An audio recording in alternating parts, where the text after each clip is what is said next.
Welcome to my channel line. I'm Tracy Lingle. Today we're going to be doing some special stuff here. We're doing special cuts I found at Costco. I wanted to do them up for you, show you what we got. We got some trimmings off of spare ribs.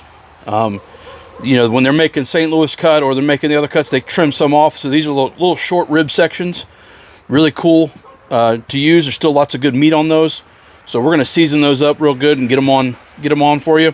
And then we also have pork shoulder country style boneless ribs sections here. So we're going to do these up too. They're boneless, so that way they're, you know, it's just an offcut when they're trimming up the pork shoulders. So it's kind of neat to see how they do that. And they're fairly inexpensive at Costco. I think these were like $2.99 a pound, so it's 20 bucks worth of meat right here. That's a lot of stuff. And this is $22. This is 6 pounds of ribs. So quite a bit of meat for a little bit of price. So great little snack. Also great for parties. You can cut them in smaller pieces if you want to, but they cook up a little faster than, say, normal ribs because it's such a smaller section. So we'll get these seasoned up. We're going to be using Grill Your Ass Off seasonings, of course. We'll be using some Infidel, some Claymore, and some Crispy's Mango Habanero. Crispy's Mango Habanero is a family favorite of mine. It's sweet. It's got a little bit of heat to it. It's really good on pork. It's really good on beef, but it's really good on ribs. And then we also, the Infidel pork seasoning is really good on ribs. And for a kick, I wanted to try the Claymore, which is the Cajun seasoning. I wanted to try that out and see if it was better or just as good as the Crispies, because there's no way that it can't be good. All right, so I'm gonna get these seasoned up, and then we're gonna get the grill warmed up. One of the things we're gonna check to see if they have any membrane on these rib sections. So the ones that do, we'll score it a little bit, like this one here. Has got some, so you see how much meat they have on these. These are good little bite-sized riblets. So we're just gonna do a little bit of scoring, just a little bit. Don't have to do a lot. Now remember, some of these smaller ones will cook up a lot faster than the thick ones. So each one, you'll do the temperature, all right? All right, so I'm gonna do half of these in Infidel and half of them in the Crispies. I might do one in the Claymore. Actually, I'm gonna do one in the Claymore. One or two in the Claymore. Just so I try it out, see what we got. Because I like doing a little bit of an experimentation. But we'll go with the tried and true Infidel first. Now remember, season everything. Be generous. Don't be scared. Don't be scared. Flavor is your friend.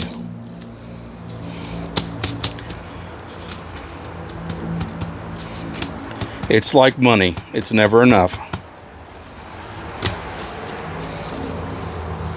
Get all the sides, all the little pieces. Take that piece off. Get all the little pieces, all the sides. Even the side that has got the membrane on it. And just so you know, the Grill Your Ass Off seasonings, when you go on the website, you can get the bottles like this. These are nice 10.5 ounce bottles. They also have 3-pound bags to refill it with. So if you use a lot or you plan on doing a lot of cooking, you can get a bottle and then you can get a big bag to refill it. So that way you'll have plenty for that party, the barbecue, whatever you're planning on doing. Our absolute favorite is that Crispy's Mango Habanero. That is the absolute favorite in this house, along with Platoon Sergeant Salt, Pepper, Garlic. That is the one we use. I use it on bacon and eggs. I use it on grits. I use it on mashed potatoes, everything. It's like table salt at our house. We use it on everything. Did I say we use it on everything? I think we use it on everything.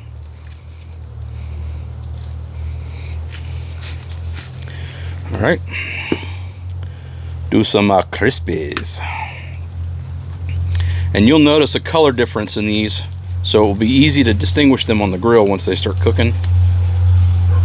One's a darker red, one's more orange, but they both get good color on the smoke, make for great presentation. Nice big chunky meaty one here. All right, so this is my first time using these, doing these boneless country style ribs. So we're gonna play with these and see what they do, how they cook up. That'll be fun. Kind of funky looking. Might have to trim some of this. Separate some of it. Good sharp knife. A must in the kitchen. That and a thermometer. Thermopins, top of the line, like $100, but man, they're good. You can sometimes catch them on sale. Worth every penny. We might have a little cross-contamination, but we're okay with that at our house. But if you wanted to try to keep it separate for your own experimentation at home, you can use the foil pan. Separate them up or put them in a Ziploc bag and dust them in the Ziploc bag if you wanted to save some of the seasoning. Just don't reuse it. Not once it's touched the meat. Competitions and stuff, they'll have a big tray with the seasoning in it and they just roll it around in the seasoning to make sure it gets on it real good. Trim that off. That's not going to cook right.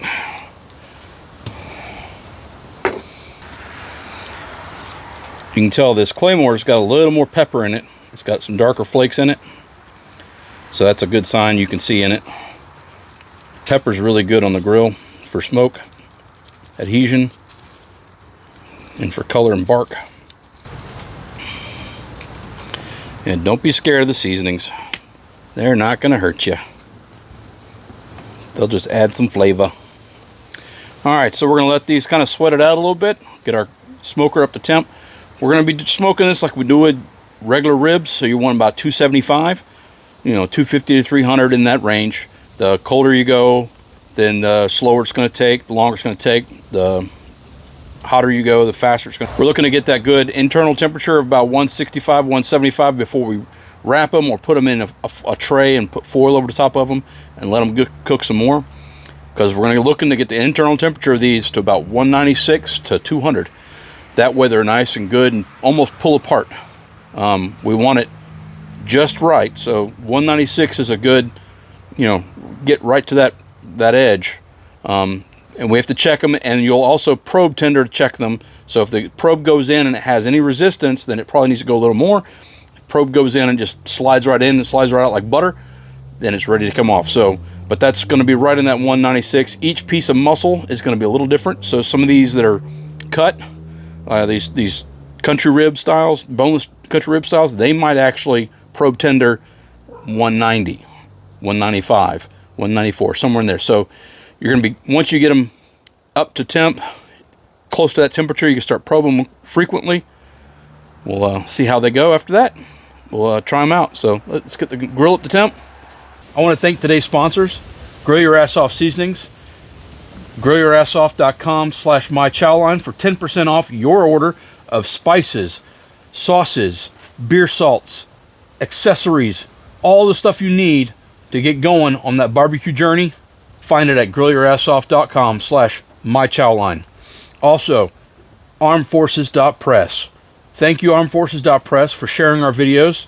Check them out for anything to do with the military and veterans.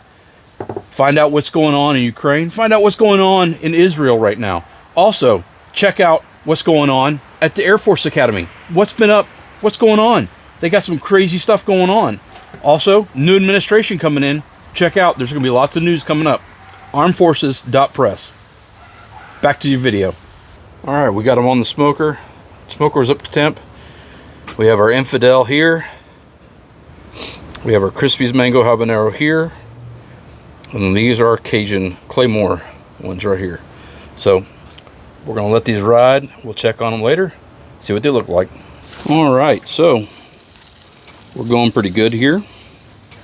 Let's get a temperature probe in here and check some of the temperatures on some of these. Some of our smaller ones.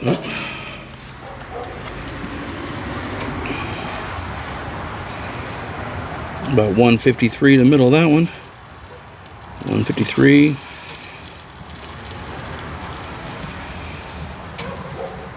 Yep. So we got a little bit to go before we can throw these in a pan. That one's about ready to go in the pan. It's thinner. And that one is too. But we can let them go a little bit longer.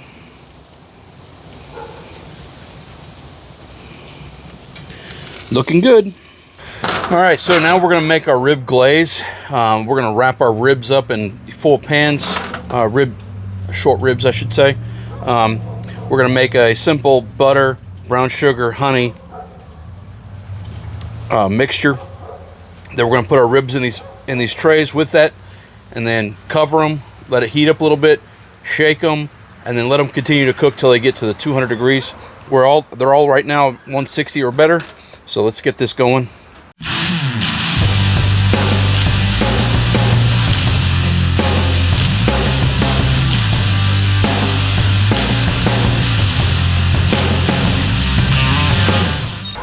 All right, so now we've got butter, a stick of butter in each one of these. We're gonna take, and this is pure cane dark brown sugar. You can go brown sugar,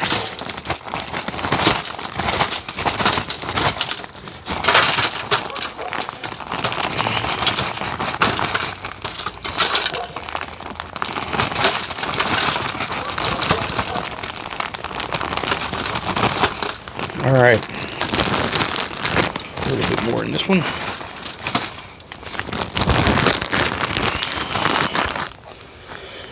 All right, now we've got some Tupelo honey from down in South Georgia, from around near where my family's deer camp is. So we're going to take and we're going to put a generous amount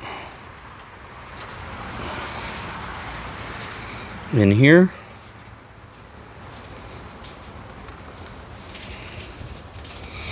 It's a little chilly tonight, so it's not flowing quite as well as I'd like it to.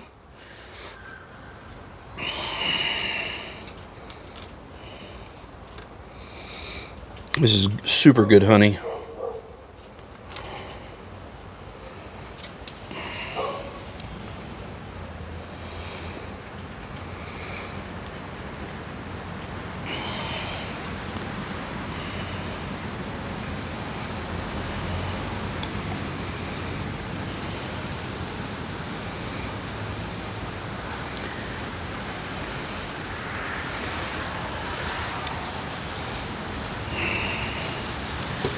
And I'll take something and wipe that off before I close it up.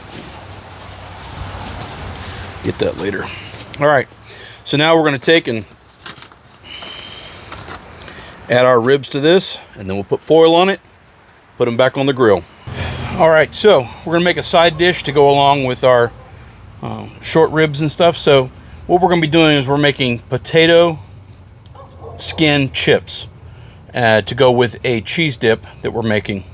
So in order to do the skin, chips, which is basically a hollowed out piece of skin from a potato, you guys still have to bake these first. So it's like a twice baked potato almost. So if you Idaho russets, you can get the smaller Goldens. I like the Idaho russets. I prefer the smaller ones, but they only had so many that had the small sizes. And so what we're going to do is we're going to take some of the smaller ones. We'll go ahead and wrap them in foil. And remember, when we're cooking these, we don't have to get them to baked potato consistency. You want them soft, but you don't want them too soft, because then the skin will fall apart too easy. So we're trying to get them just before it gets to the baked potato stage.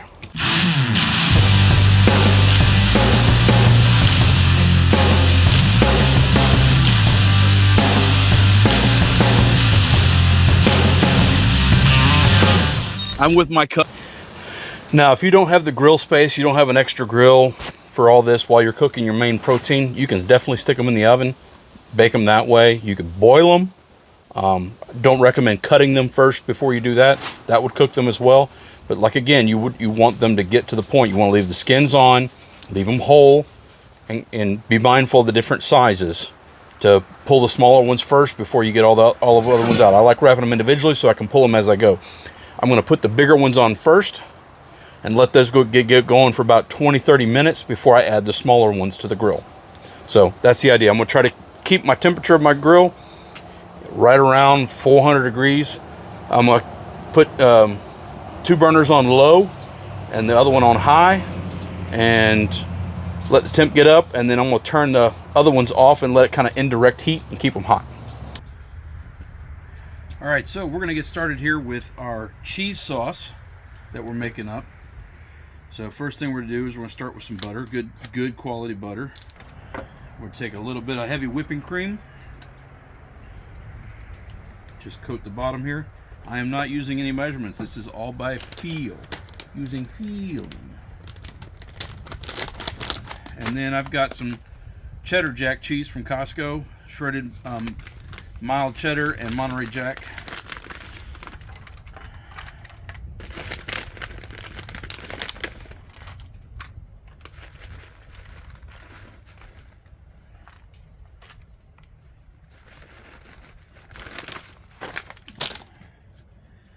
Cream cheese.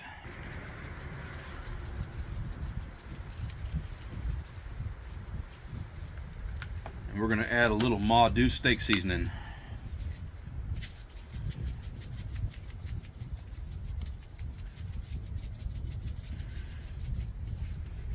And we'll add some more cheese.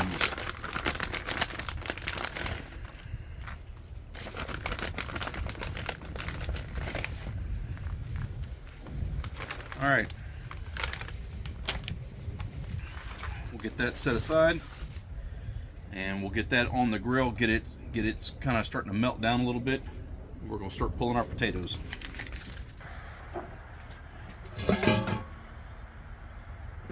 And we're just basically going to shovel out. Oh, see, he's got a little too soft.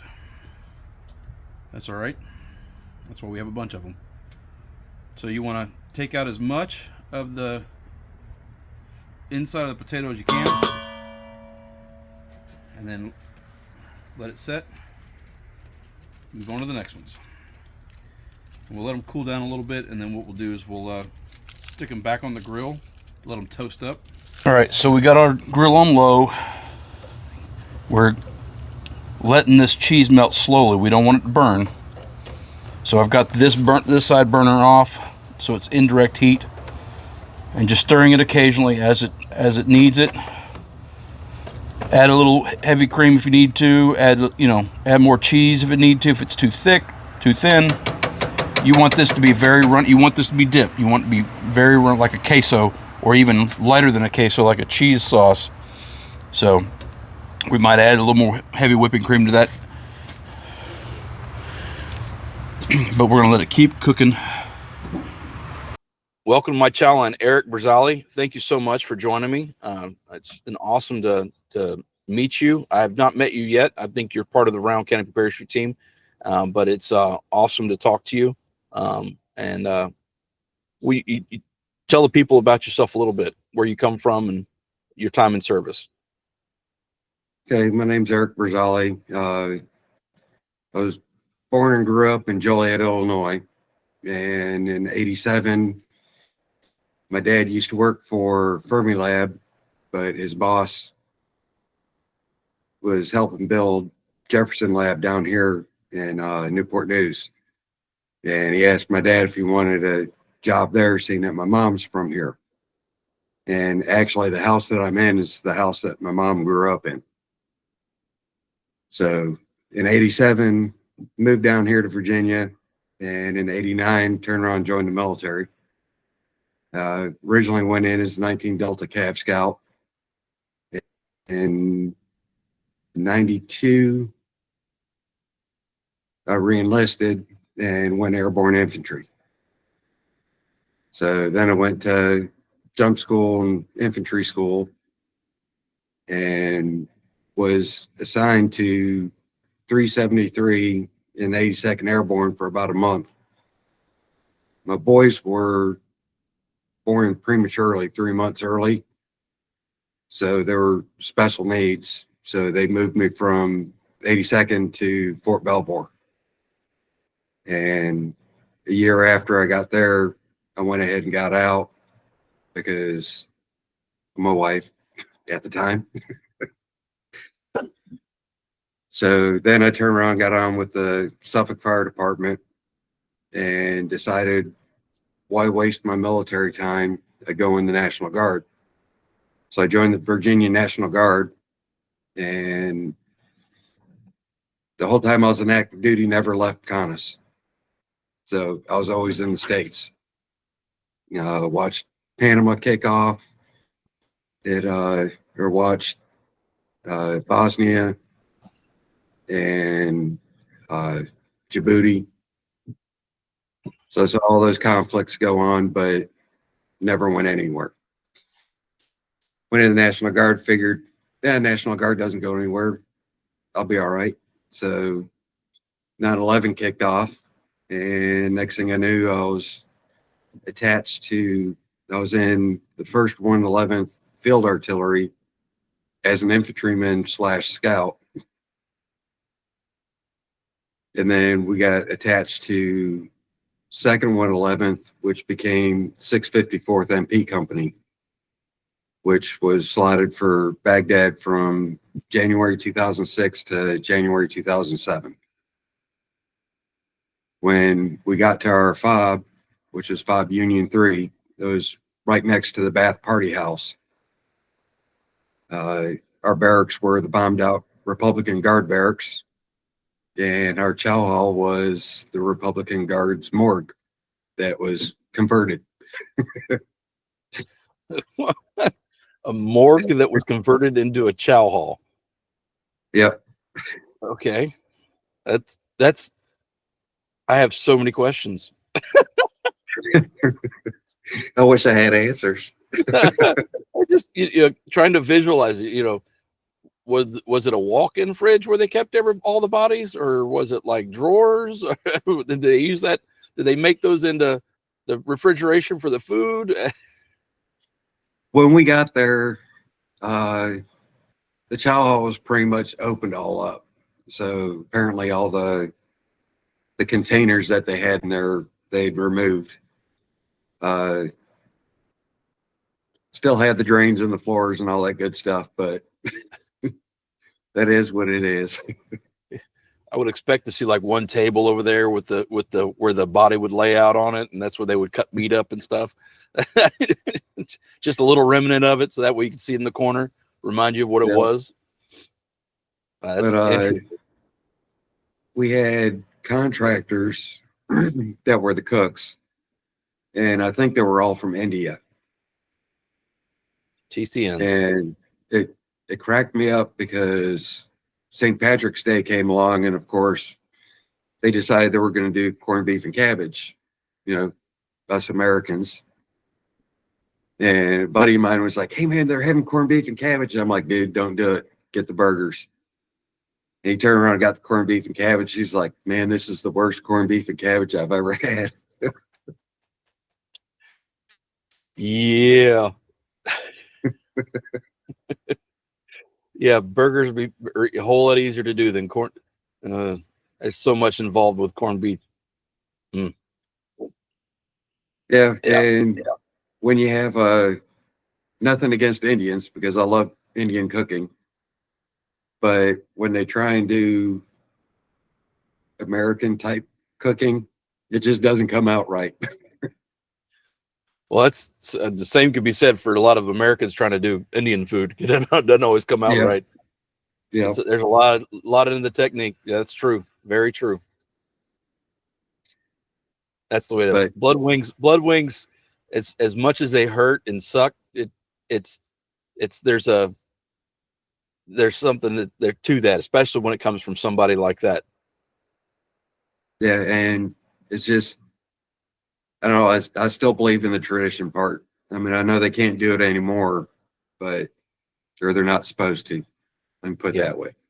They're not supposed to, but yeah. All right, so we got it all done here. It's cooling off. It's getting kind of cold in the night. Crack open a nice Irish beer, red ale. That's good. All right. So we got our ribs here, short ribs. Here's our Cajun one. Try this out. Oh. Soft and tender, pull off the bone. But It's solid enough you can jiggle it, but you can pull that bone out.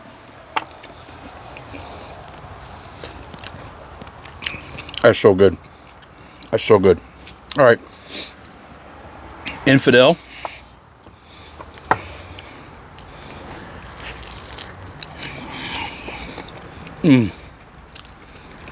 So good. This end, it's a little tough. A lot more fat and stuff on this end. They're still good.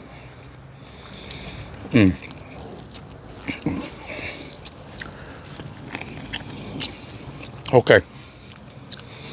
Crispy's mango habanero. Where's the bone at?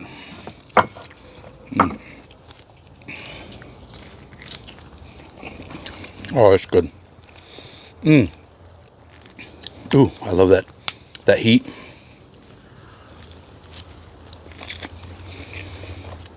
Perfect. Absolutely perfect. I can get a little bit of that honey sweetness from the glaze. All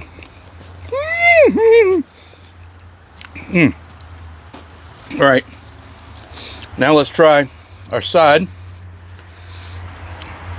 The cheese dip and a twice baked potato skin.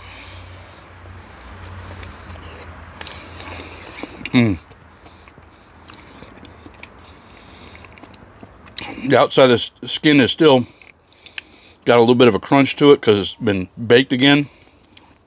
The outer edge, but the inside's still soft and pillowy. And then you got the creaminess of the cheese, sour cream, some pico. I put a little salt and pepper, garlic, the platoon sergeant inside the potato skins when I put them on the grill to continue. Oh my goodness. Okay. Anyway, really good. Got to try this stuff. Another way to do it. I mean, these turned out great. Thank you guys so much for watching. Support Grill Your Ass Off Seasonings. Support the channel. Give it a thumbs up and a like. Leave a comment. Thanks so much.